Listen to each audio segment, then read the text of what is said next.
Hello guys. Okay, so welcome back sa channel natin, Lex PH. Okay.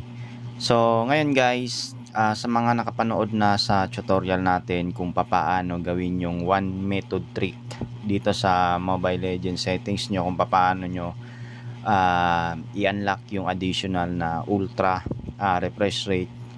Okay, ilalagay ko yung link nyan guys sa description. No? So ngayon naman, ito guys, ilalak naman natin to permanently dito na lang sa ultra, no. Kumbaga kapag isinit nyo po siya sa high, is lilipat na lang siya sa ultra, no, and permanent na siya dyan sa ultra, no.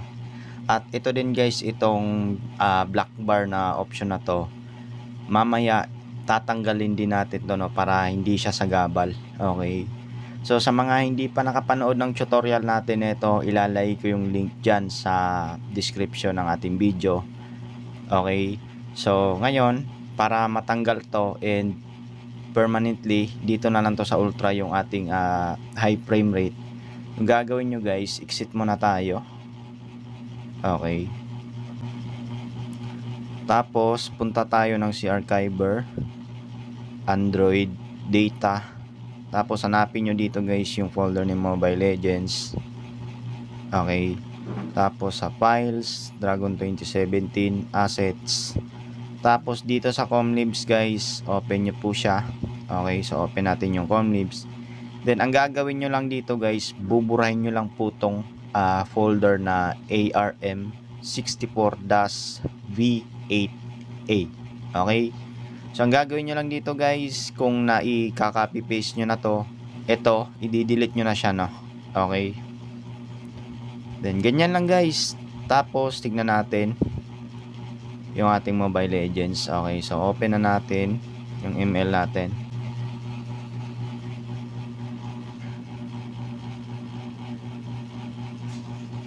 So yan guys, kung mapapansin nyo yung black bar na parang option dito, di ba, wala na.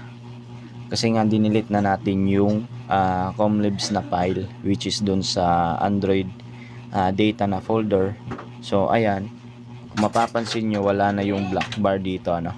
Okay, yan, pansinin nyo dito guys sa lobby, ha. Kung nilalagay natin siya sa high, tapos pag binak natin siya, tapos pupunta ulit tayo sa settings, babalik siya sa ultra, di ba? Tingnan nyo guys, lagay natin sa high, ayan, naka-high yan, ha. Tapos pag binak natin siya sa lobby, tapos check natin ulit, di ba, andito na siya. So kumbaga naka permanently lock na talaga siya sa ultra, no.